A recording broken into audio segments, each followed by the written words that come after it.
নবীর একটা আদর্শের কারণে জান্নাতে যাবে। সিরত মানি আদর্শ। আর এটা আমরা কদমে কদমে মুহতাজ।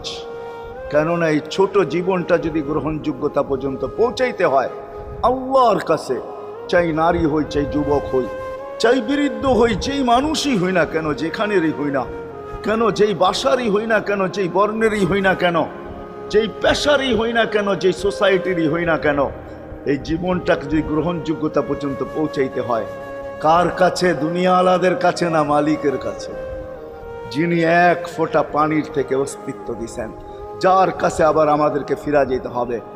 পালানোর কোনো সুযোগ নাই। এই জন্যই কোরআন আমাদেরকে বোঝায় আইনাল মাফার। আল্লাহ বলতেছে কোথায় ভাগবে তুমি, বলো কোথায় ভাগবে? কবির কথাই সত্য, যদিও নাকি পালাও তুমি আকাশেতে লাগিয়ে সিঁড়ি, সিঁড়ি লাগাও যদি